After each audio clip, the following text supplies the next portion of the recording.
ایک ایسا پتھر جو موسیٰ علیہ السلام کے کپڑے لے کر شہر کی طرف بھاگ نکلا۔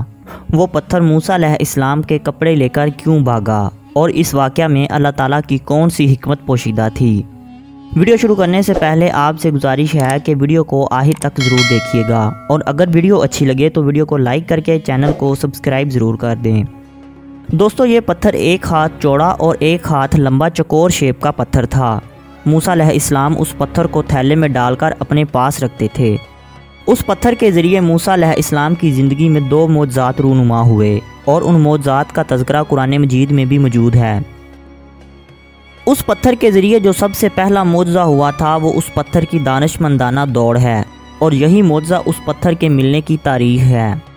واقعہ کچھ اس طرح سے ہے کہ موسیٰ علیہ السلام کے دور میں بنی اسرائیل کے لوگوں میں ایک بہت ہی گندی عادت پائی جاتی تھی۔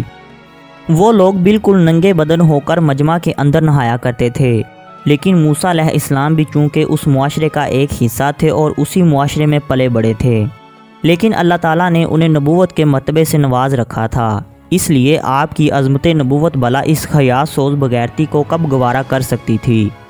حضرت موسیٰ علیہ السلام بنی اسرائیل کی اس بے ہودہ حرکت سے نالاں تھے، اور وہ انہیں اس کام سے باز بھی کرتے۔ موسیٰ علیہ السلام ہمیشہ تنہائی میں یا پھر تہ بند پہن کر نہاتے تھے۔ بنی اسرائیل کے لوگوں نے آپ کو کبھی بھی کپڑوں کے بغیر نہاتے نہیں دیکھا تھا، اس لیے ان لوگوں نے موسیٰ علیہ السلام پر تہمتیں لگانا شروع کر دیں۔ وہ لوگ ایک دوسرے کو بتاتے کہ موسیٰ علیہ السلام کے جسم پر یا تو کوئی داغ ہے یا پھر انہیں کوئی بیماری ہے، جس کی وجہ سے موسیٰ علیہ السلام برہنہ ہو کر غسل نہیں کرتے، اور وہ انہیں چھپانے کی کوشش کر رہے ہیں۔ ان ظالموں نے موسیٰ علیہ السلام پر اس قدر گھٹیا تہمتیں لگانا شروع کر دیں کہ یہ بات پورے بنی اسرائیل میں پھیل گئی۔ ہر گلی کوچے میں موسیٰ علیہ السلام کے چرچے ہونے لگے۔ جب یہ بات موسیٰ علیہ السلام تک پہنچی تو وہ بہت غمزدہ ہوئے۔ موسیٰ علیہ السلام بہت اذیت میں پڑ گئے اور پریشان رہنے لگے۔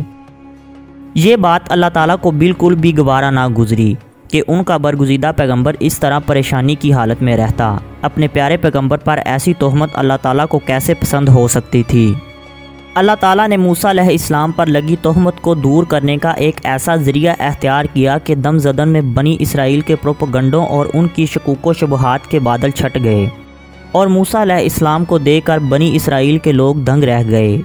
ہوا کچھ یوں کہ ایک دن موسیٰ علیہ السلام پہاڑوں کے دامن میں چھپے ایک چشمے پر غسل کے لیے تشریف لے گئے۔ موسیٰ علیہ السلام نے تو یہ سمجھا کہ یہاں پر دور دور تک کوئی انسان موجود نہیں ہے، اور اسی سوچ کے ساتھ آپ نے اپنے کپڑے اتار دیے اور مکمل برہنہ ہو کر غسل کرنے لگے۔ آپ نے اپنا لباس اس پتھر پر رکھ دیا۔ غسل سے فارغ ہو کر آپ اپنے کپڑوں کی طرف بڑھے۔ جب آپ پتھر کے پاس ہوئے تو وہ پتھر اللہ کے حکم سے آپ کے کپڑے لے کر شہر کی طرف بھاگ نکلا۔ یہ دیکھ کر موسیٰ علیہ السلام بھی اس پتھر کے پیچھے بھاگنے لگے، اور ساتھ ساتھ فرمانے لگے 100 بھی حجر 100 بھی حجر، جس کا مطلب ہے اے پتھر میرے کپڑے، اے پتھر میرے کپڑے۔ لیکن وہ پتھر برابر بھاگتا رہا۔ پتھر بھاگتا ہوا بڑی سڑکوں سے گزرتا ہوا گلی کوچوں میں جا پہنچا۔ موسیٰ علیہ السلام بھی برہنہ ہونے کے باوجود بھی برابر پتھر کے پیچھے پیچھے بھاگتے چلے گئے۔ اس طرح بنی اسرائیل کے بڑے چھوٹے لوگوں نے اپنی آنکھوں سے دیکھ لیا کہ موسیٰ علیہ السلام کے پاک بدن پر کسی قسم کا کوئی داغ موجود نہیں ہے، اور نہ ہی کسی بیماری کے داغ موجود ہیں، بلکہ موسیٰ علیہ السلام کے جسم کا ہر حصہ حسن و جمال میں اس قدر نقطۂ کمال کو پہنچا ہوا ہے کہ عام انسانوں میں اس کی مثال تقریباً محال ہے۔